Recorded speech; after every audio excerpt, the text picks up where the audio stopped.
And Brianna, before we dig into the very controversial issues, I just want to clear up one thing that could be a hot political topic here. And I want to get this very straightened out with you as a progressive. I was reading your website, and you write there that when getting away from politics and technology, and then you talk about a couple of things you do, and then you say, and watching the Yankees lose with her loving husband Frank. Now you have to understand that you are speaking with a lifelong Yankees fan. And then when I happened to be looking on the website, I actually saw that your husband was wearing a t-shirt with a Yankees logo. So I'm trying to figure out what you were trying to convey there. Are you happy when the Yankees lose? Do you guys celebrate that? Or are you actually hidden Yankee fans in the depth of Boston Red Sox territory?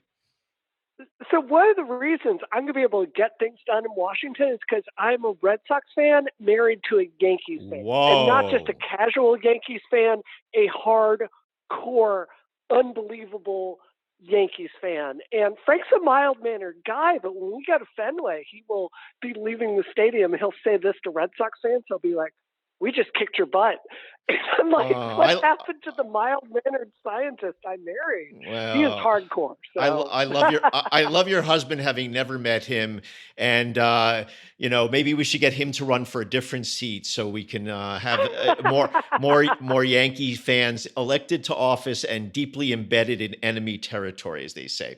But okay, that's that. I love it. Yeah. So you're a melded family, as we like to say. I am.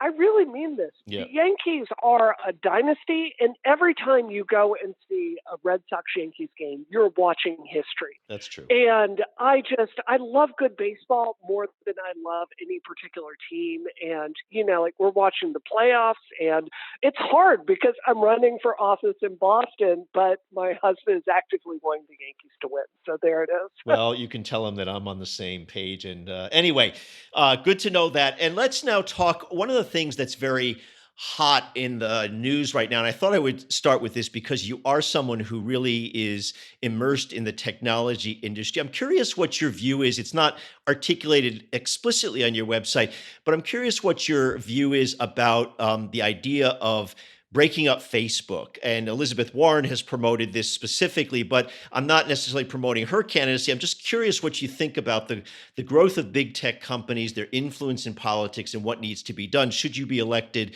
to Congress. Well, I had a piece in the Boston Globe basically agreeing with Elizabeth Warren on some rough ideas here. I think if we truly care about the tech industry, if we really want people out there to be able to start tech companies and for America to continue to lead the world, uh, we really need to have a conversation about the consolidation of power in the tech industry. It's very clear to me that Amazon is behaving in ways that are blatantly anti-competitive. I think Google often acts that way. And I think it's one of these situations where to protect them, we need to regulate them. So I hope push doesn't come to shove. I hope that Facebook, for instance, will take a hard look at their policies with how they integrate WhatsApp with Facebook and Instagram and give you very few choices and where you go. But I do think that's something we need to take a really hard look at. And I'm very much on the record saying I think Facebook is the greatest threat to democracy in the United States. Mhm. And I wonder, in the old days, we actually had antitrust laws that were once upon a time enforced, and you have to go back probably at least 25, 30 years, maybe longer, actually, going back to the breakup of AT&T my memory is the biggest antitrust case you can point to in terms of then the old-fashioned telecommunications industry. And so I wonder whether you could actually get these gargantuan companies, the ones you mentioned, Amazon, Facebook, Google, to reform their practices without breaking them up into much smaller pieces that, in fact, their gargantuan size inherently makes them a danger. Yeah, to me, that's a best case scenario. You might notice that when we are talking about the tech companies that are a danger to our democracy, who's not on that list is Microsoft. And Microsoft faced a very, very strong antitrust suit in the 90s. It's I think it's been one of the stronger actions taken in my lifetime, certainly. And the result of that case is over the last 20 years, this is what my friends at Microsoft tell me that when something is on the line or close, Microsoft errs on the side of, encouraging competition, which to me is a best case scenario. So I think this is the value of having regulators that are willing to step in because to me, the best case scenario is they know that if they don't do the right thing, Congress is going to act. So they just do the right thing on their own. Mhm.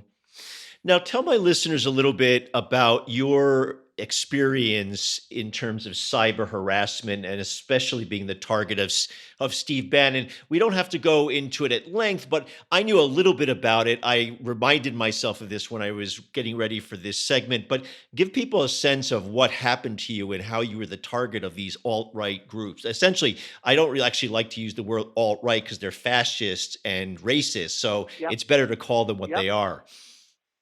Yep. So there's no good way to have a Law and Order episode made about your life, and probably the most surreal thing that ever happened to me is seeing the Law and Order cast recreate my death threats Mm. in an episode. Logan Paul, the kind of dreadful YouTuber that went in this forest and made fun of people that committed suicide in Japan, he actually played Gamergate in this episode. So the long story short is myself and other women in the tech industry were trying to bring about change as far as getting tech to look at their employment history with women and how women in the game industry were treated. This kind of sparked a incel basement dwelling like proto-fascist backlash that resulted in really extreme death threats on my life, harassment. I had people showing up to my college impersonating me, trying to get my records. There was full cyber warfare against my company where they were trying to steal my dev credentials. This has been written about the press literally thousands of times. It was a very, very stressful situation. What it did do is it gave me a national platform. And it also taught me that when I stood up for the right things, the system had my back, or rather, the right people had my back. And this really leads into my run for Congress. If you look at what I did during Gamergate, it would have been much better for me personally to just keep my mouth shut, say nothing, sit down, and go along so I could make money. I didn't do that. And that's the exact kind of integrity I want to bring to Congress. I think we need people that are willing to do the right thing and are not worried about what's best for them or their next election, but rather the people you're elected to represent. You were telepathic because I did want you to lead into what you learned from that and how it inspired you to run for office. And so let's move a little bit to the campaign and the race. Your district, the 8th congressional district, is a D+10 district. So it's a great place to have a primary, meaning it's going to be a Democratic district. There's going to be a Democrat elected to Congress. And it's a great place for a progressive like yourself to run. Now, it's roughly, and I'm going to explain this probably in a bad way, it's the district is a little bit south of the center of Boston, includes the main cities of Quincy and Brockton. And you can correct me when Yep. you speak up here. What I'm curious about is what is the district like in terms of the people? Is it working class? Do you have a mix? Who are the people that you run into and meet in terms of your campaign? So this is a district that has really changed as Boston has changed. My opponent, Stephen Lynch, won immediately after 9/11 by being kind of a hardcore conservative Democrat. He voted for the Iraq War. He has consistently voted in a very conservative way. And maybe back in 2001, that was a more acceptable way to be. What we've seen in the almost 20 years since is this district has exploded in terms of younger people, in terms of people of color.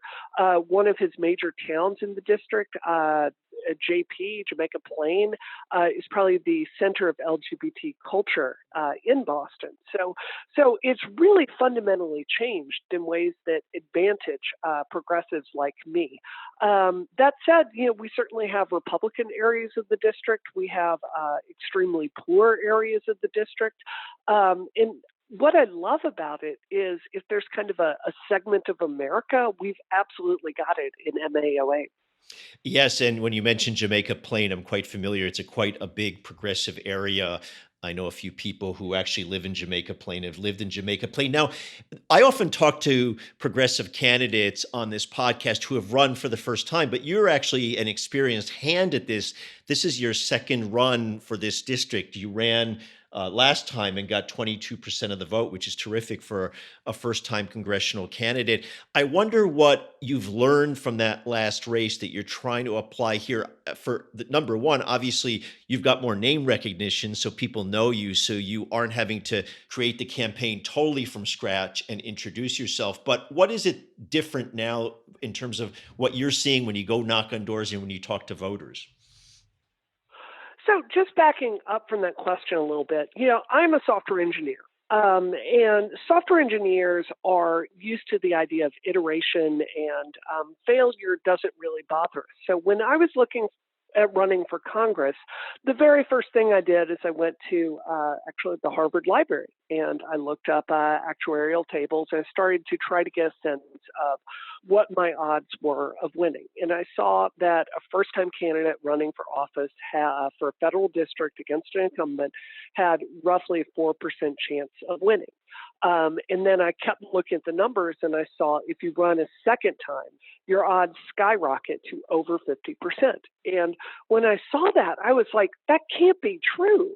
And now that I'm actually doing it, I get it. You have better name recognition. You know how to fundraise. You're used to the schedule. And frankly, the process of running for office really weeds out a lot of people. You have to really be dedicated to do this. So I always knew that I was probably going to have to run twice. So my goal with the first campaign was to get all my mistakes out of the way. What I learned is you cannot skimp on fundraising, and field is unbelievably important. There have been 19,000 new registered voters in my district in just the last 11 months. So what we are focused on right now is, even though it's 40 degrees outside, going and knocking on their door and meeting them in person and making those connections. 40 degrees in Boston, that's like the middle of the summer when you're talking about January and February looming ahead or in terms of the primary. Yes, I've been in yes. Boston winters, but I think your point is really a great point because knowing first-time candidates, and I'm thinking actually of a couple of people who are running right now who I've met. I think that your point about being willing to invest in that notion that potentially you might not win the first time out, and that's not saying people can't win in the first time that they run, but it's difficult when you're running against an incumbent. The second time, your odds, in fact, increase dramatically. Very much because, as you point out, you get the mistakes you did as a rookie kind of out of the way. And the other thing that happens, you've got name recognition. And that's kind of to my next question. I assume that a lot of what you're counting on is knocking on doors, talking to people, or meeting people in the street, because in Democratic primaries, the case is that oftentimes most voters don't participate in primaries, especially when there's not a contest. And oftentimes the incumbent is not very well known to most voters because he or she, in this case, he is running unopposed and then doesn't really care once they're elected about being in touch with lots of voters who aren't participating. Yeah, that's exactly right. And because the demographics in Massachusetts 8 have shifted in the last 20 years, my opponent, Stephen Lynch, he spends all of his time talking to white conservative Democrats in Quincy and Norwood and the other more affluent areas. He does not spend time in Brockton, for instance, which is a place that's really hurt by our current economy and has a very high percentage of people of color. So my mission is very straightforward. We go out to the places that Stephen Lynch won't go. We talk to those voters in person. And if your listeners learn anything from this interview, I really want them to hear this. The beauty of running for office is I only have one life, one thing. I only have one pool of lived experiences to draw on. And when you run for office, you get to meet so many people that have issues you just have never thought about. I'm fortunate enough to be able bodied. I've learned a lot about what it's like to go before a judge and try to get a disability. You learn about the ways that our schools are failing people of color. I've been shocked to see there are parts of my district that have computer science programs that are actually worse than the ones I had in Mississippi growing up in the 80s and the 90s. So, it's it's a if you're willing to learn and listen more than you talk to people, you really do get a chance to be a better representative for them, if that makes sense. Yeah, totally. Now, the last question I want to ask you is on a specific area of your positions. And my listeners can go to Brianna's website, which is Brianna Wu, that's WU, Brianna Wu for Congress.com, and look at Brianna's position. She's a very solid progressive, a great progressive on universal health care. She calls for Medicare for all, racial justice, gun safety. The one area that I'm really curious about is the area around climate change. And you state on the website that the Green New Deal would create, and I'm quoting, millions of well paying jobs. And this is an area that I'm passionate about myself as a labor person. And I'm curious what your definition of a well paying job is and how do we get there? Well, one of the beauties of my district is there are so many union people here in this district: carpenters, construction people, people that work on electricity, road infrastructure, any kind of union you can think of, painting unions. That exists in this district. The truth is, Massachusetts desperately needs an infrastructure upgrade to prepare for climate change.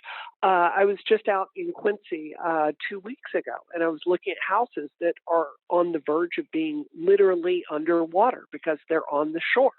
We need to start preparing for that. We need to move houses backwards. We need to build new kinds of roads and bridges that can survive superstorms if, God forbid, one were to strike Boston. There's a lot of infrastructure work that needs to happen. And what I think people don't understand is the Green New Deal is it has the potential to supercharge our economy. I come from the tech industry.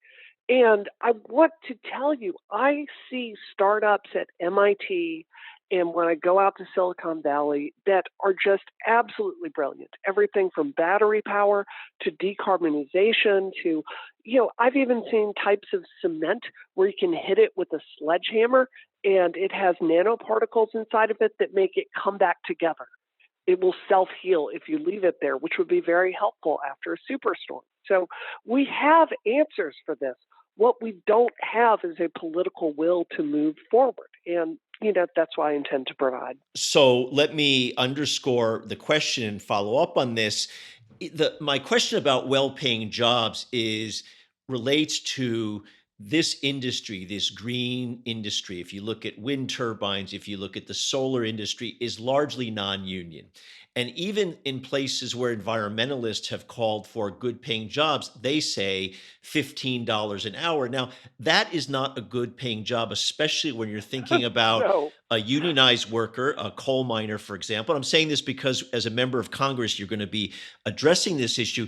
A unionized coal miner gets a real middle class pay with a real pension, real health care. So when environmentalists and progressives are calling for good paying jobs and talking about retraining, when retraining has failed year after year, both when the defense industry was drawn down and also when we're talking about retraining in the cases of when workers lose jobs because of bad trade deals, my point is I think we need progressives really understanding that when we're talking about the Green New Deal and new jobs, they have to be unionized. And of course, we have a problem in this Yes. country that people don't really have the real right to have a union.